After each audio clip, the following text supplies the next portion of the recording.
किसान भाई, और जैसे ही ठंड चालू हो जाती है और ठंड के दिनों में आप कितना भी नाइट्रोजन आप अपनी फसल को देते हो तो भाई फसल आपका रिस्पॉन्स ही नहीं दिखाती। तो ऐसी सिचुएशन के अंदर आपको क्या करना चाहिए? मतलब देखो, आप नाइट्रोजन के ऊपर नाइट्रोजन दे रहे, फसल बढ़ने का नाम नहीं ले रही। फिर आपने सोचा भाई नाइट्रोजन से नहीं बन रहा है तो हम टॉनिक डाल के देखते। आपने एमिनो एसिड के ऊपर एमिनो एसिड दिया, फिर भी फसल ग्रो करने का नाम नहीं ले रही। इस तरीके से आपने अलग-अलग चीज़ें करने का ट्राई किया, फिर भी आपको रिस्पॉन्स तो नहीं मिल रहा है, लेकिन साथ में आपने एक बात को इग्नोर कर दिया कि भाई आपका पैसा भी कम हो रहा है उस खर्च करने के चक्कर में। तो वहाँ पे ग्रोथ करने के चक्कर में जो हमारा खर्चा हो रहा है, वो बेवजह ना करके अगर शांत शांत मन से अगर हम 2-5 मिनट इसके ऊपर भी मंथन कर ले या फिर ये वीडियो देख ले, तो आपको पता चल जाएगा कि आपका खर्चा कहाँ पे लगना चाहिए और कहाँ पे व्यर्थ खर्च आप कर रहे हैं। तो चलिए शुरुआत करते हैं आज के इस वीडियो की एक धमाकेदार लाइक से। ठंड में जड़ों का विकास कैसे करें? तो ठंड में 2 चीज़ें अक्सर आप देखते हो कि भाई सबसे पहली चीज़ क्या होती है? ठंड के दिनों में दो जो दिन होता है, जो सनलाइट हमारे पृथ्वी के ऊपर पड़ता है, हमारी जमीन हमारे फसलों के ऊपर पड़ता है, वो उसका जो कालावधि रहता है वो बहुत ही कम रहता है। मतलब ठंड के दिनों में हमारा छोटा दिन रहता है। छोटा दिन मतलब क्या हो गया कि छोटा दिन का अर्थ यही होता है कि कम फोटोसिंथेसिस होता है, कम प्रकाश संश्लेषण की प्रक्रिया होती है। तो कम फोटोसिंथेसिस हो गया, ठीक है? कम फोटोसिंथेसिस हो गया तो कम स्टोरेज तैयार होगा। स्टोरेज कम होगा तो भाई हमारा प्रोडक्शन कम होगा। ठीक है ना? तो स्टोरेज कम हुआ तो प्रोडक्शन कम इसलिए होगा क्योंकि फल फूल कम लगेंगे, शूट ज्यादा नहीं चलेंगे। फल लग गए जैसे तैसे तो उसका साइज नहीं हो पाएगा, साइज हो गया तो वेट नहीं आ पाएगा। तो इस तरीके से तकलीफें आपको हो सकती है। तो इनसे बचने के लिए हम क्या कर सकते हैं? ये जो सबसे पहला वाला पॉइंट, छोटा दिन। और दूसरा वाला एक और पॉइंट है कि भाई देखो, ठंड के दिनों में क्या होता है कि जो तापमान है, वो तापमान डाउन हो जाता है क्योंकि सनलाइट तो ज्यादा गिरता नहीं, उसी से टेम्परेचर बढ़ता है। तो कम सनलाइट गिरने के कारण जो हमारा जो क्लाइमेट का है वो ठंडा बन जाता है और तापमान नीचे गिर जाता है। तो ये जो तापमान नीचे गिरता है, इससे क्या होता है? आपको तो इतना तक पता है कि भाई तापमान नीचे गिरता है और ठंड पड़ जाती है और फसल रिस्पॉन्स कर देना बंद कर देती। तो जड़ों में, तो आपकी फसलों की जड़ों में क्या होता है, एक राइजोस्फीयर कहते हैं हम। तो उस जड़ों की कक्षा के अंदर जितने भी प्रकार के टेम्परेचर मेंटेन करने वाले जीवाणु हो गए, माइक्रो ऑर्गेनिज्म हो गए, ठंड के दिनों में आपने देखा होगा सभी की कोशावस्था होती है, सुप्तावस्था होती है। इस डॉर्मेंसी को हमने बहुत बार सुना होगा। अलग अलग कीटकों के, अलग अलग फंगस के, अलग अलग बैक्टीरिया की भी डॉर्मेंसी अवस्था होती है। तो कोई बहुत सारे जो माइक्रो ऑर्गेनिज्म है, इसको एक शॉर्ट में कहेंगे माइक्रो ऑर्गेनिज्म। तो ये जो सूक्ष्म जीव है, ये ठंड के दिनों में क्या जाते हैं, सुप्तावस्था में चले जाते हैं। ठीक है?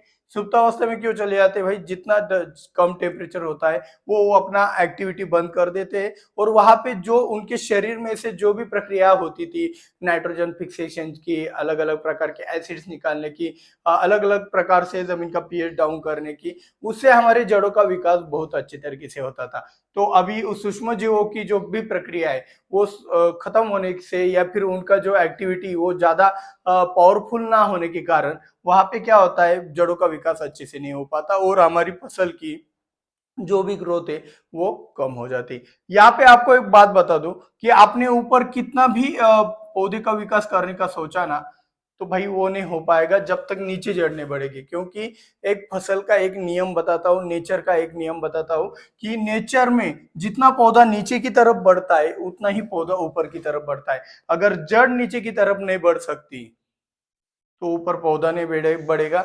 अगर कुछ एजुकेटेड लोग होंगे, उनको पता है भाई बोनसाई में यही ट्रिक अपनाई जाती है, जड़ों के लिए जगह नहीं रखती और ऊपर पौधा भी लिमिटेड ही बढ़ता है।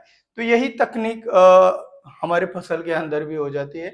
जब ठंड पड़ जाती है या फिर किसी कारणवश जड़ों को ग्रो होने में, फैलने में जगह नहीं मिल पाती है, तो ये सबसे बड़ा कारण है कि भाई जो तापमान गिर जाता है तो आपकी जमीन का जो भी जड़ है वो लगभग कार्य करना बंद कर देता है। तो अभी हमारे पास दो प्रॉब्लम है। एक तो प्रॉब्लम भी दो है। एक तो जड़ों का विकास ज्यादा करने के लिए हम माइक्रो ऑर्गेनिज्म का इस्तेमाल करें भी तो वो भी ज्यादा रिस्पांस नहीं दे सकते, क्योंकि शॉर्ट शॉर्ट मार दिया मैंने वरना कहोगे स्पेलिंग गलत हो गया। Micro organisms, okay. ओके। तो बात ऐसा हो गया है कि भाई जड़ों का विकास करने के लिए आपको सिंपल वाली चीज बता देता हूँ कि यहाँ पे आप अलग अलग प्रकार के पीएसबी छोड़ने का ट्राई करोगे, तो पीएसबी और गुड़ वगैरह हो गया, तो वो छोड़कर भी अगर जड़ों का विकास ना हो तो भाई समझ लेना कि भाई ठंड आपके यहाँ पे अत्यधिक है।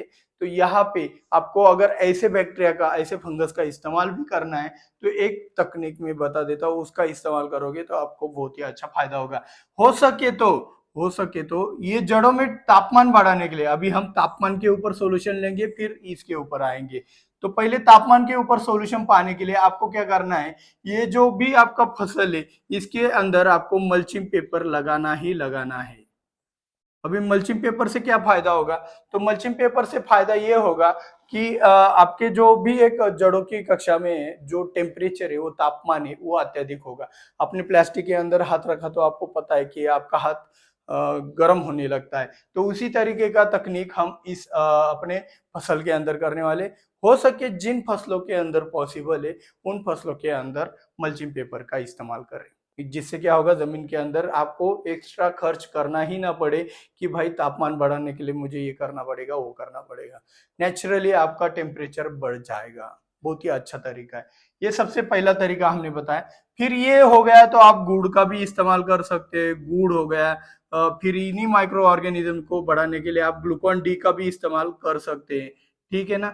ग्लूकोन डी के साथ साथ हम और कुछ चीजें भी इस्तेमाल कर सकते हैं। गाय का दूध का भी इस्तेमाल कर सकते हैं। गाय का दूध स्पेशली बहुत अच्छा ठहरता है क्योंकि उसके अंदर नेचुरली कैल्शियम भी मिलता है। अभी ठंड के अंदर क्या होता है, जो पत्तियां जैसे ऊपर की तरफ सख्त बन जाती है, जैसे कि हमारे पास हमें कैसे ठंड लगने के बाद हमारी जो उंगलियां है वो मुड़ती नहीं है, उसी तरीके से फसल के जड़ का और पत्तियों का भी वही हालत हो जाता है, वो भी कड़क बन जाती है। तो उनको नरम करने के लिए, जब तक वो फ्लेक्सिबल नहीं रहेंगी तब तक कार्य अच्छे से नहीं कर पाएगी। तो उसके लिए आप गाय का दूध भी ड्रिप के माध्यम से दे सकते हो। ये बहुत ही जरूरी बात है। ठीक है। गाय का दूध, पीएसबी का भी इस्तेमाल आप कर सकते हैं। ठीक है। ये हो गया माइक्रो ऑर्गेनिज्म में और आपके ऑर्गेनिक में। फॉस्फोरस से और सल्फर से भी आप बहुत सारी चीजें इसमें कर सकते हो। फॉस्फोरस से क्या होता है, आपके जमीन के अंदर जो वाटर होल्डिंग कैपेसिटी वो अच्छा होता है सिंगल सुपर फॉस्फेट से। ठीक है ना, सिंगल सुपर फॉस्फेट डाल दिया तो हमारी जो भी एक जमीन के अंदर पानी पकड़ने की जो क्षमता है वो बढ़ जाती है। पानी आया तो टेम्परेचर आया, तो ये फायदा हो जाता है। तो दूसरी बात, सल्फर का भी इस्तेमाल कैसे करना है हमने ये सीख लिया, कितना करना है, क्या करना है, और नीचे से ही करना है ये सीख लिया। अभी बात आती है कि भाई छोटा दिन हो तो भाई हमारे फसलों में जड़ों का विकास करते हुए एक ही ऑप्शन हमारे पास बचता है, क्या, जितनी भी पत्तियां है उससे तो कुछ ही कम, मतलब जितना हम ठंड के दिनों में पत्तियां निकालेंगे, तुलना में गर्मी के दिन हो गया या फिर बारिश के दिन हो गया, उससे कम ही पत्तियां निकलने वाले। तो हमें तो ये पता है कि भाई हमारी पत्तियां कम है, तो उन कम पत्तियों में आपको क्या करना है, पत्तियों को अच्छे से ध्यान रखना है कि उसके ऊपर कोई कीटक और रोग ना लगे। और साथ ही साथ इन पत्तियों का ग्रीनरी, मतलब ग्रीन टोन हो गया या फिर हरा भरापन हो गया या फिर आपके लैंग्वेज में जो भी कहते होंगे, उसको बढ़ाना पड़ेगा। और छोटा दिन का भी एक समस्या होता है कि कम से कम सनलाइट में ज्यादा से ज्यादा इफेक्टिवली जो भी फोटोसिंथेसिस है वो कैसे किया जाए। तो इसके लिए आप एक काम कर सकते हो, एडा फेरस, आप एडा फेरस हो गया, फेरस सल्फेट हो गया, जो भी आपको लेना है वो ले सकते हो। और उसके साथ सीविड का इस्तेमाल करना है हमें। सीविड यानी कि समुद्र के अंदर मिलने वाले खरपतवार, उसका इस्तेमाल करेंगे। इन दोनों का इस्तेमाल से क्या होगा, आपका जो भी जड़ों का विकास है वो भी अच्छा होगा। कम टाइम में आपकी पत्तियां ज्यादा से ज्यादा फोटोसिंथेसिस कर पाएगी। तो इस तरीके से आप ठंड के दिनों में भी जड़ों का विकास अच्छी तरीके से कर सकते हो। फुलिक एसिड, ह्यूमिक एसिड का भी आप बेझिझक इस्तेमाल कर सकते हो, लेकिन आपको सही डायरेक्शन पता होनी चाहिए कि भाई जब तक तापमान, अभी देखो अभी आपको अच्छे से पता चल गया कि क्या करना है।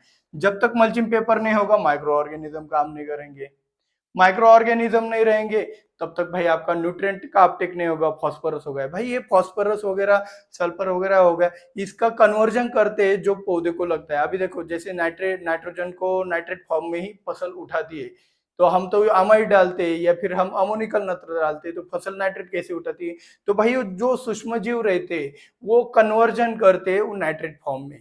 अगर कन्वर्जन करने वाले लोग ही अगर यहाँ पे नहीं होंगे तो भाई कहाँ से अपटेक होगा।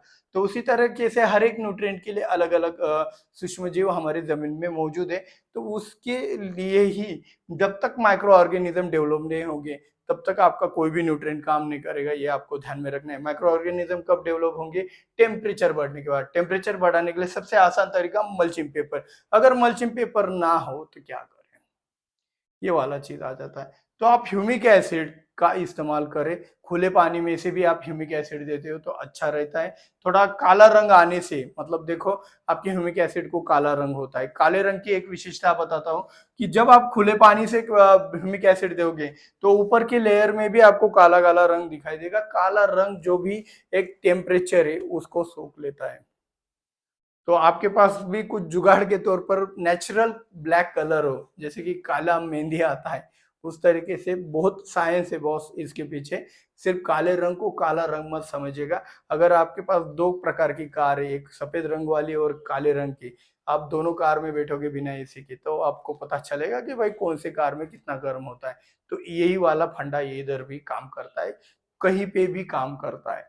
तो काले रंग ज्यादा हीट जनरेट करता है, तो इसीलिए आपको ये बात अच्छे से ध्यान में रखनी है। ह्यूमिक एसिड हो गया या फिर का नेचुरल ब्लैक कलर कौन सा है कमेंट करें, जिससे आप उसका भी इस्तेमाल यहाँ पे कर सकते हैं। नेचुरल और ऑर्गेनिक होने से क्या होगा, आपको उससे कुछ नुकसान भी नहीं होगा, और वो भाई ऑर्गेनिक होने से वो सस्ता कहीं ना कहीं जुगाड़ पे मिल ही जाएगा।